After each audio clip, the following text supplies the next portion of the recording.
Hello. Hi.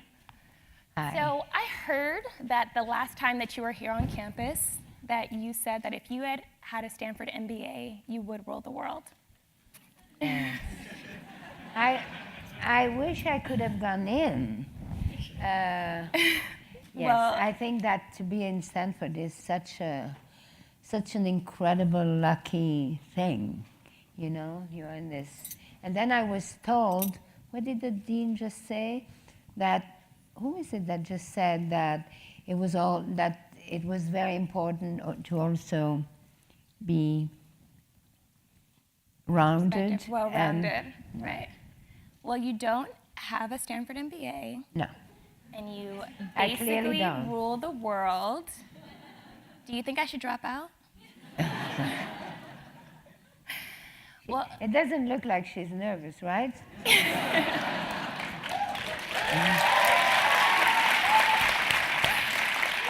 so, DVF, you started your career very early on in working as an apprentice in a factory. Can you tell us a little bit about that experience and if you really wanted to be a fashion designer growing up? I really didn't. You know, I always, when I talk to young people, I also always say, you know, unless you have a real vocation, like you know you want to be an actress, or you know you want to be a pianist or something, or an engineer, you don't know what you're going to do. And then, you know, when you start life, there are all these doors, and which door is going to be my door, and which door are you going to push? And it's not always the most glamorous door that will give you the most glamorous life. My door was, I mean, when I met this Italian man and he invited me to come and to, you know, do an internship, well, he had a little crush on me, but... And when he invited me to go over and to watch what, you know, he was doing, I mean, the last thing I was going to think is that that man in that factory would be the most important thing in my life. So I think it's very important to be very open and to be curious and to pay attention and to kind of, you know, follow your heart and follow what the universe tells you.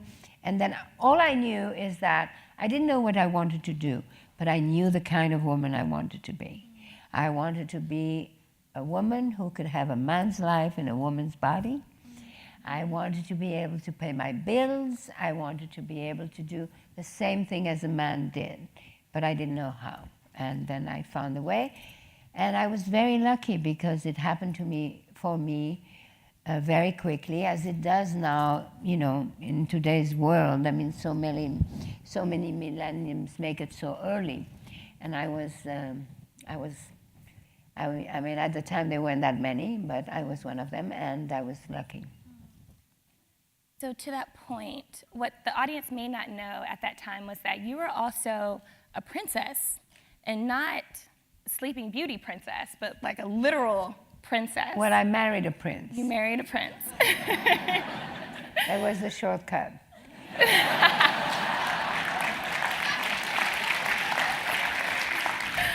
But you continued working. Yes, So and why I was married that? pregnant too, so that was... I was going to leave out that part. But. No, why? I mean, it's, you know, it's one of those things. I was engaged, okay, so it's not continuous. But why was it so important for you to continue working, though, when you really... Oh, no. Financially... I was just starting. Okay. And, but I mean, I didn't want my financial independence to come from my father, my husband. I wanted to do it on my own, and I did. And part of, you know, I was, I mean, it also made my marriage not survive. I mean, you have to say the things as they are. So at some point I had to choose, and I chose. But he gave me 2 beautiful children, and we stayed friends forever, and life was on. I want to switch gears a little bit and talk about your business. When you started your career, you created a very famous wrap dress. And here at the GSB, we talk a lot about product market fit, about creating products that satisfied a particular consumer need. And looking at the audience, it looks like there are several people with a wrap dress on now. If you have a DVF dress on, can you stand up?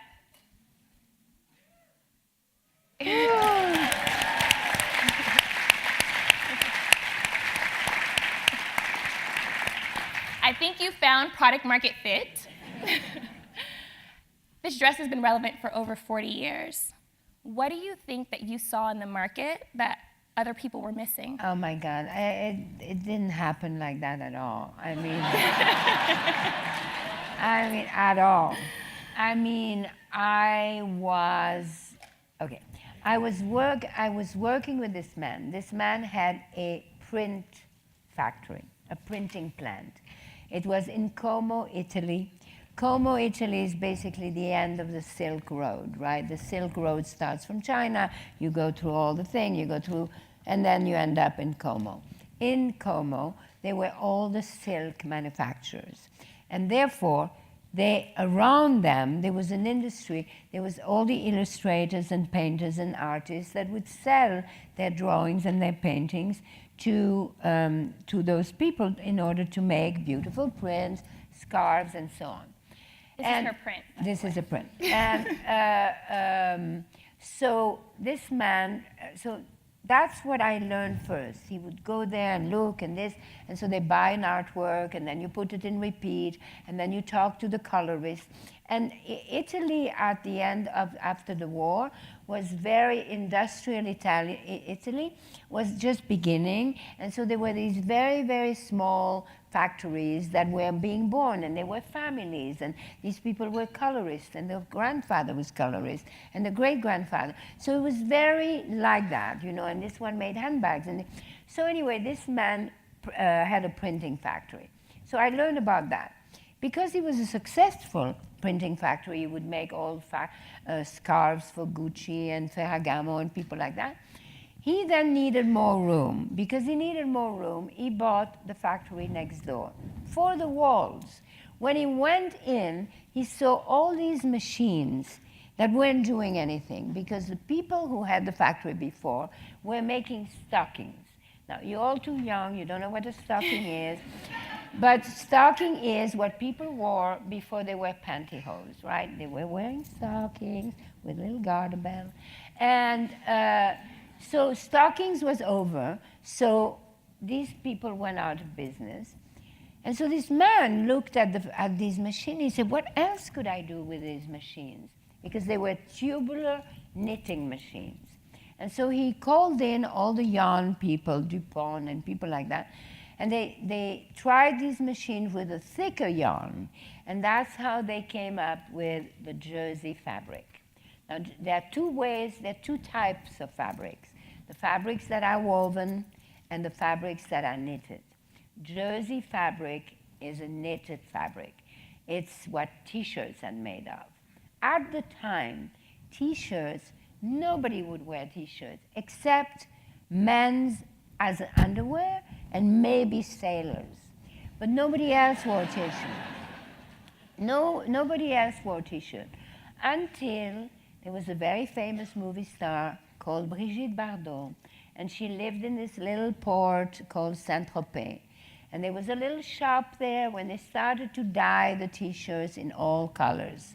And there was Brigitte Bardot looking so beautiful and so hot with this colored t-shirt that had a little Saint-Tropez signa on it, and blue jeans and barefoot. And that's when t-shirts started. So Mr. Ferretti, my Italian man, started to make t-shirts, and then because he had a printing factory, printed t-shirts.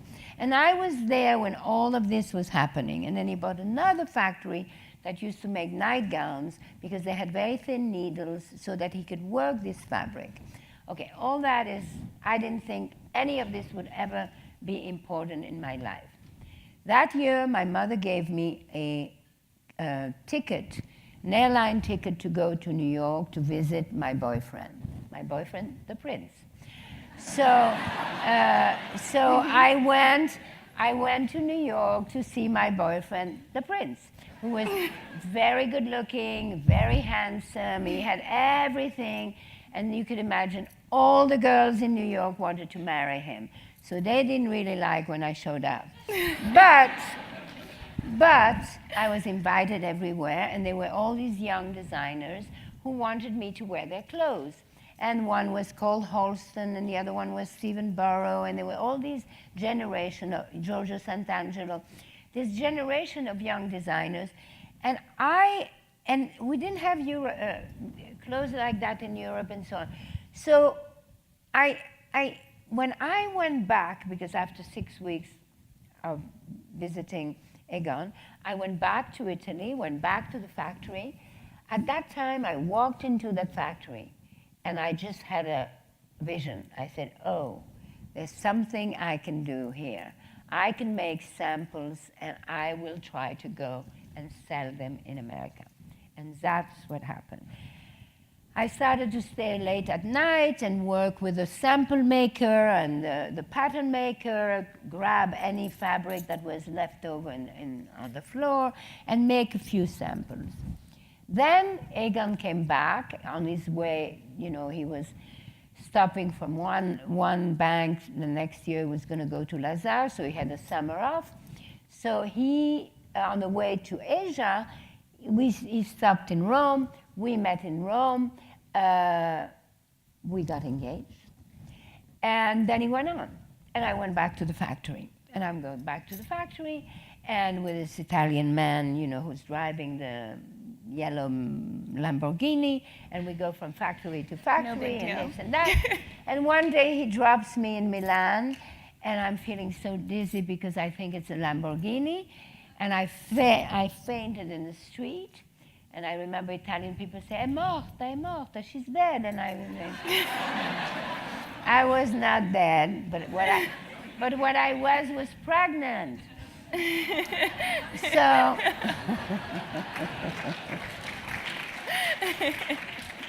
so that's what happened. So then, all of a sudden, oh my God, I can't believe it, I'm pregnant with this most eligible man in Europe, you know. Everybody's going to think I did it on purpose, and I can't, this is terrible. So I went to Geneva, I went to see my mother, I said, I can't, I mean, this is not, my mother said, you're crazy, anyway, you're engaged, you have to let him know, blah, blah, blah. Make the story short, Egon, I said, don't feel obliged. He said, no, organize wedding for 15th of July. So at first, I'm like, how dare you, but okay, fine. So we get married, so I go back to the factory and I said, listen, I am pregnant, I'm getting married, and I'm moving to New York. Will you please allow me to make some samples from the factory? And that's what I did, and that's how I made my first dresses. And they were basically t-shirt dresses and shirt dresses, and I had no idea and no experience, except I was 22 and I was cute, and so I knew what I wanted to wear, and that's what happened. But this happened in the 70s, and this was the heart of the women's liberation movement. Well, then I came here, and Egon had, you know, introduced me to Diane, blah, blah, blah. Anyway, yes, and then this dress, and then so for 2 years I had 2 children in 13 months. So I had 1 child, and then I was pregnant again, and in between, back and forth to go to Italy, and I had miserable little orders, 15 pieces, 55 pieces, and the Italian man would say, what are you, crazy? I don't have a sample room, I have a factory. I said, please, please, please, trust me, have faith in me. So I would come back with more samples, and like that for 2 years, and then I had a little wrap top, and the little wrap top was basically what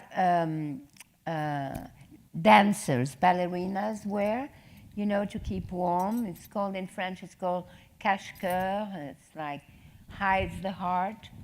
By the way, it's also called robe portefeuille, which is wallet. It ended up filling my wallet. So at first it was a little top with a matching skirt, and that did really, really well. And then I said, well, why don't we make it into a dress? and that was the dress. And then, I started, I was 22. By the time I was 26 or 7, we were making 25,000 dresses a week. Wow. And that's 50,000 sleeves, and that's a lot. and so and then I was living this American dream. And I read that the dress.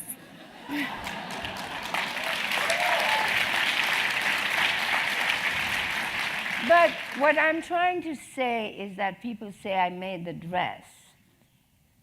Yes, I made the dress, but really the dress made me.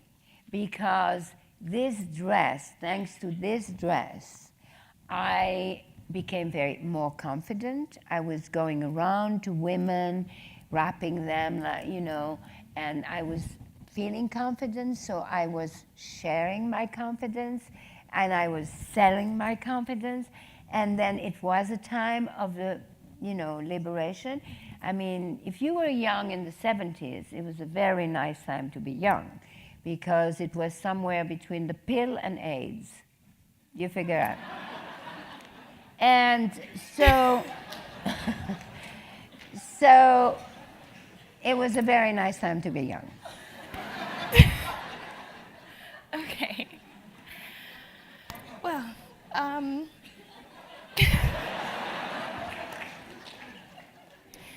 so I read that you named your first dress Angela after the prominent Angela civil Davis, yeah. Yes. You know why? Oh, funny, where you read that? No, there was a dress that had stripes.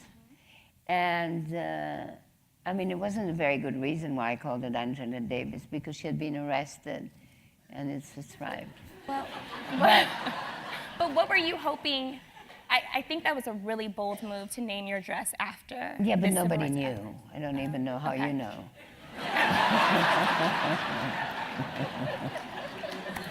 But by the way, I loved Angela Davis. She was so beautiful. She was strong.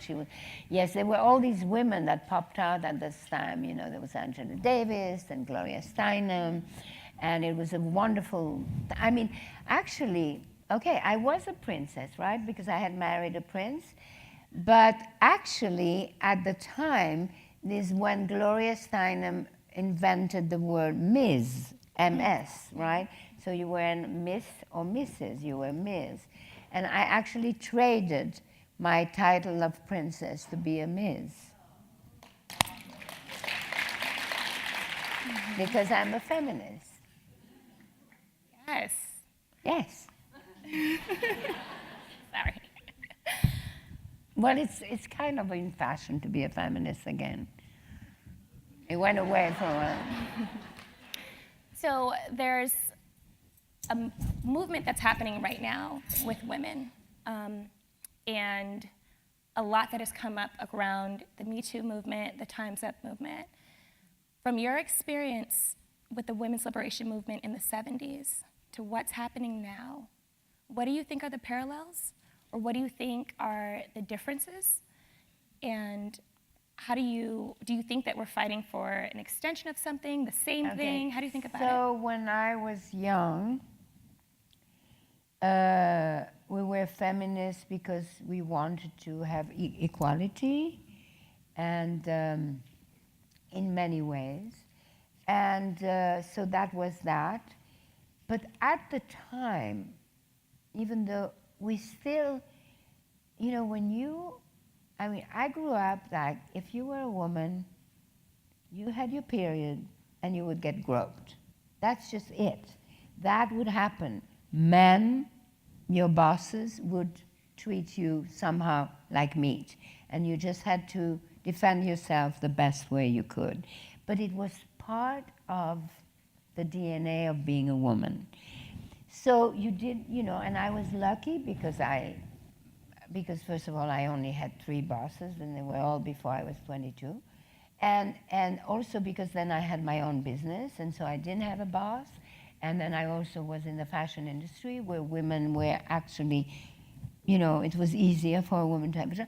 But I'm thinking, now all these other women who had jobs with male bosses who constantly, would touch them and do that. And the fact that they didn't want to lose their job because they have children, because you don't want to lose your job. You like your job. You studied for your job. You have a good job. And then you have this pig as a boss. And how do you deal with it? And so I think what happened recently is great. I think that it's just, it's one step ahead, and that men cannot treat us as meat, as we can't treat them as something else, whatever it is. I mean, but it's a good thing. It's a very good thing. And as women and as mothers, I think that it's our responsibility to raise our sons so that they respect women. But it's so much ingrained in society, that. But eventually, it's. I don't know. I have, my mother always raised me like it was an advantage to be a woman. So I thought it was an advantage, but maybe I was very privileged. Maybe, I had good legs. Who knows? But it's the truth is that I have never met a woman who is not strong. All women are strong, but a brother, a father, a religion, or very often ourselves. We don't want to show our strength because we want our men to feel strong and blah, blah, blah, and powerful and all of that, which is fine. But then there's a tragedy, there's a fire, there's something, and the woman gets one child and the other child and the jewelry and bam, boom, out the door. And you see that at the end of the time of tragedy, the woman's strength comes out and she takes over. So I think it's important for women to know inside of them that they are strong. Then it is their decision to show it or not to show it, to do it. But what is the most important thing is that they know it inside themselves.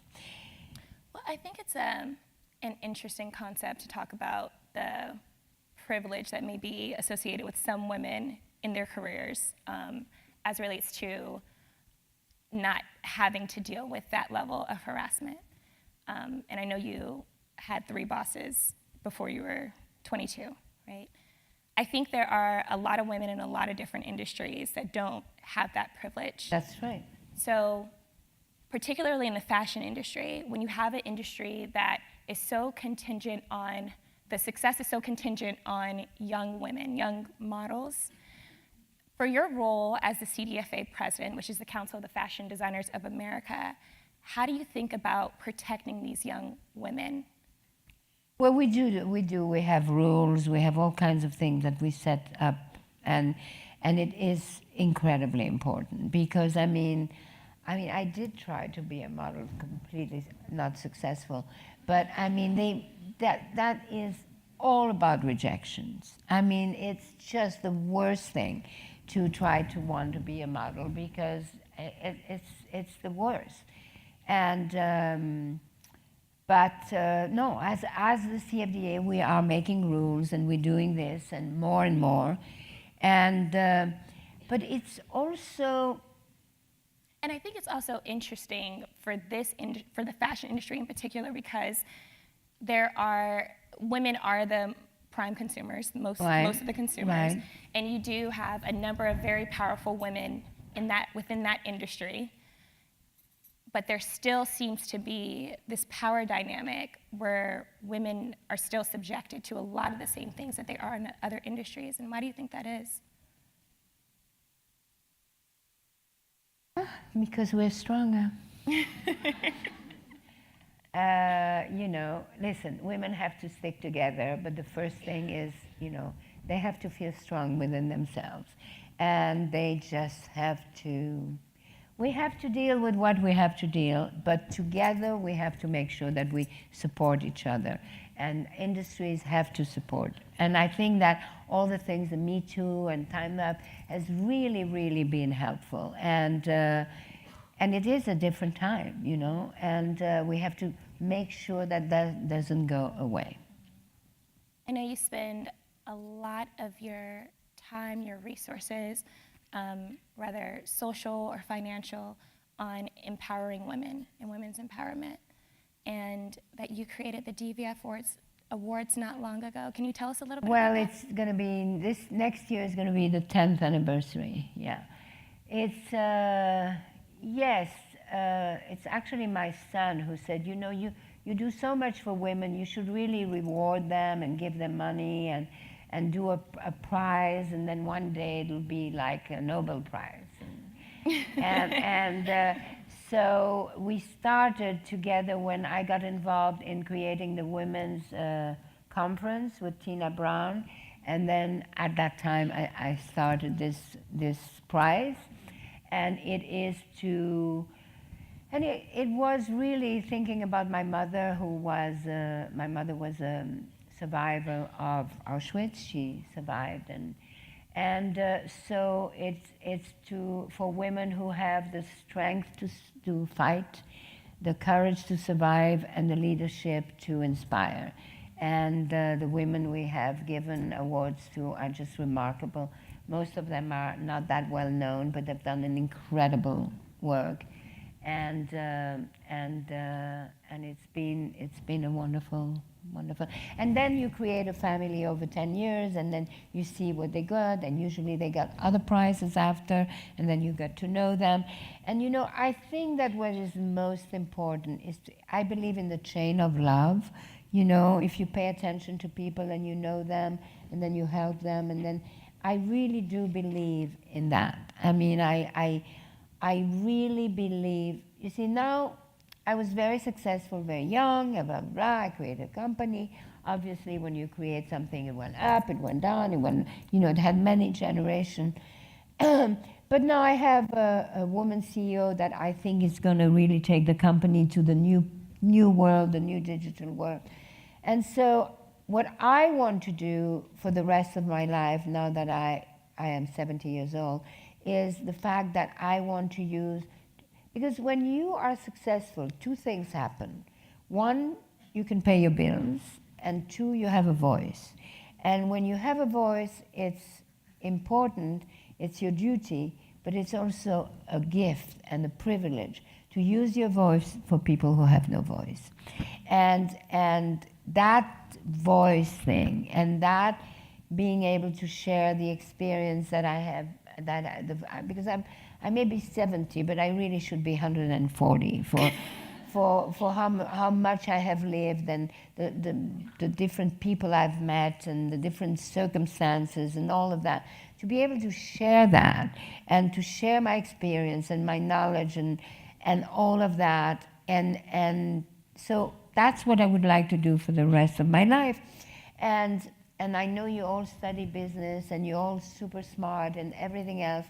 And but what I would like to be able to tell people is that women mostly, and this is very much of a women's audience. So the other day I walked in there, they were all male engineers. I say, oh, it's not going to go well, but it did go well.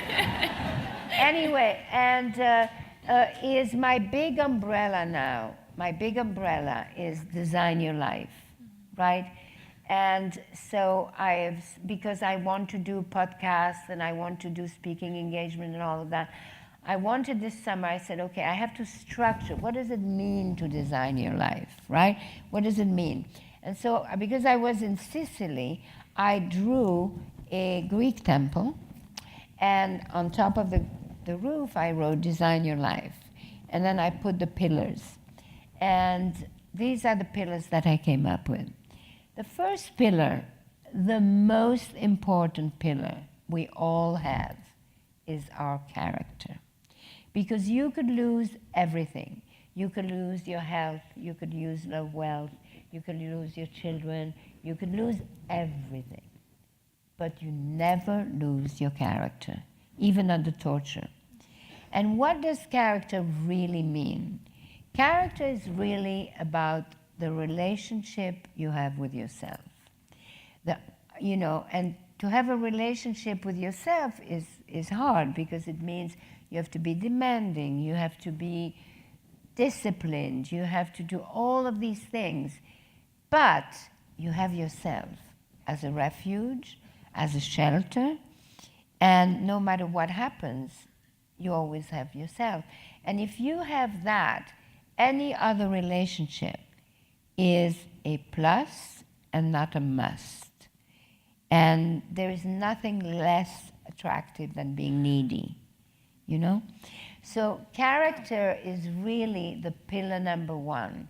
And it's in order to kind of, you practice it every day. It's like the plumbing, it's like, or pruning trees. It's all the time. You need to work at it.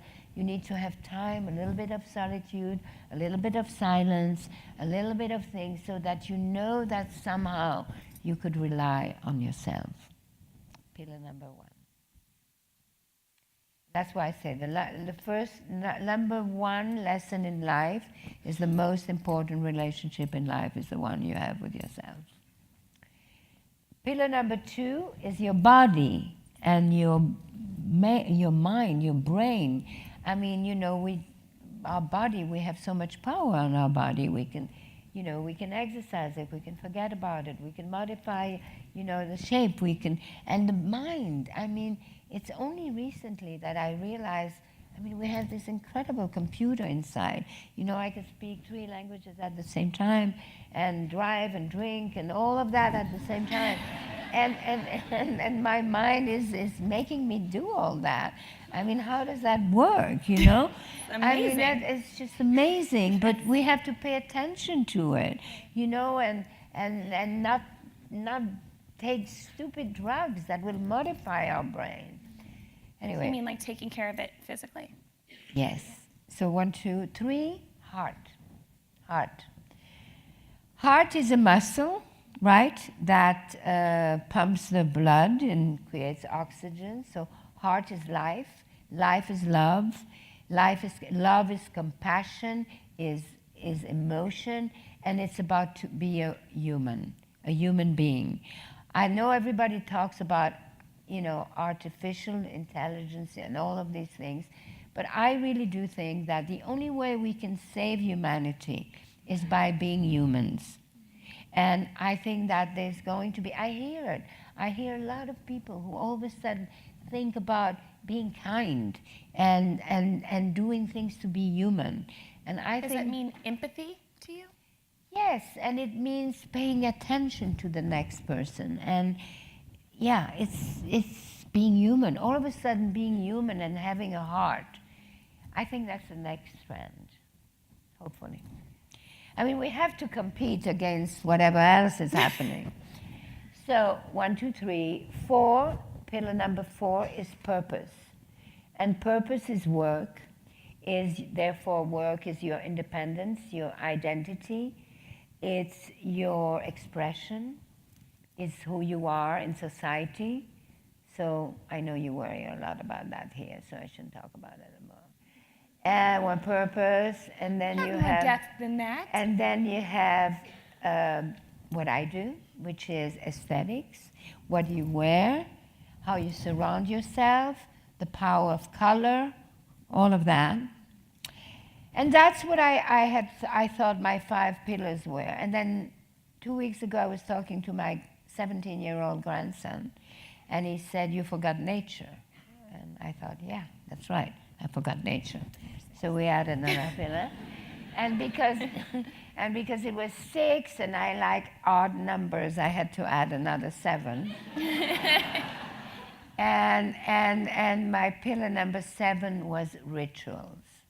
We do things every day that we don't even think about. Like many years ago, I did 3 coffee table books. They were photography books.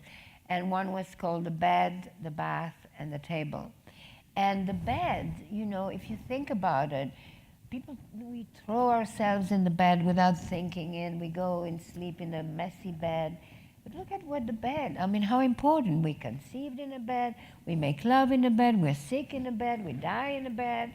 I mean, so this the ritual of the bed and the ritual of the table, what to eat and how to eat, and the pleasure of that. I think there's a whole ritualist things that we do, or even the bathroom, the privacy of the bathroom, and whatever. So all of this is under Design Your Life. And does that sound interesting to you? Why? Why?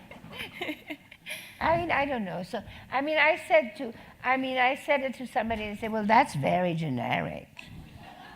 I say, yeah, it's generic, but what isn't generic? Well, I think what isn't generic is the experience that your mother had and the influence that she's had on you as a result of her surviving Auschwitz. You talked about that a lot in your book, The Woman I Wanted to Be, and I would love to know how that influenced the woman that you wanted to be. All right, so in order to describe my mother, imagine yourself in 1944 in Belgium, occupied Belgium by Germans. This 22-year-old girl gets arrested, deported, and sent to labor camps in Auschwitz. It was because it was so late. I mean, she stayed there for a while, and then there was the famous death march, and they went to another camp, and then another camp. And 13 months later, she ended up in this third camp. And by then, she was in pretty bad shape. And one morning, they woke up, and the Germans had left, and then the Russian came and raped them and whatever. And then they left, and then the Americans came. And she was in a very bad state. She couldn't move. She was brought to a hospital. She weighed 49 pounds. And so they made her fill a questionnaire. The only reason I know that is because the Holocaust Museum, that I helped, did a huge research on both my parents and sent me all this information. And this questionnaire comes, and where you say name, first name, second name, where you came from, and then state of health. And even though she could not move, she wrote excellent health. And that explains everything. No matter what, she always told me, no matter what happens, you can never be a victim, And she survived, she gained the weight back. Her fiancé came back from Switzerland. They got married. The doctor says you have to wait 3 to 5 years before you have a child, because you won't make it and the child won't be normal.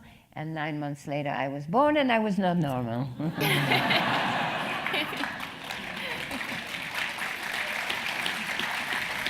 So my mother used to say to me, God saved me so that I can give you life. By giving you life, you gave me my life back. You are my torch of freedom. So I was raised with a lot of, I was supposed to be the torch of freedom. At the age of 1, I had to speak in public, my birthday. I mean, I always had to memorize. My mother was a tiger mom. She was tough, and she would not allow me to be afraid. If I was afraid of the dark, she would lock me in the dark closet. Today she would be arrested. But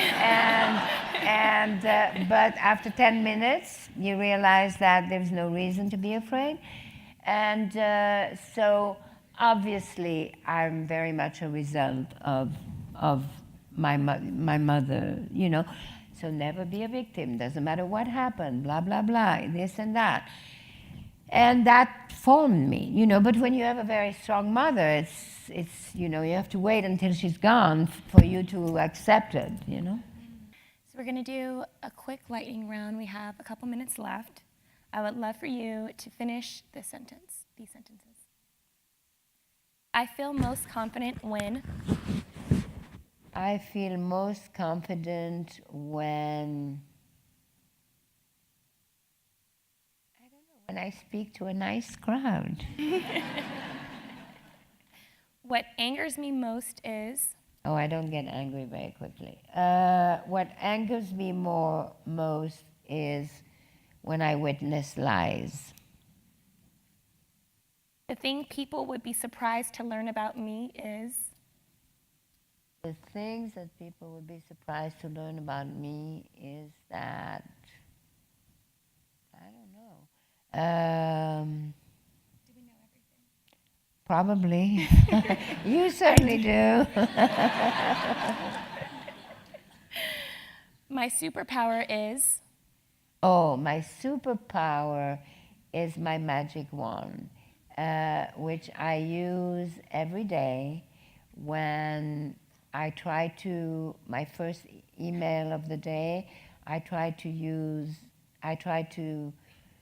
do something that doesn't benefit me, and I will introduce one person to another person. I don't have to leave a message. I don't have to speak. All I have to do is write it perfectly and explain well, and I may have changed that person's life. the most important advice I can give for this audience is, The most important advice I can give is the one I said before, is that the most important relationship you have is the one you have with yourself. Thank you.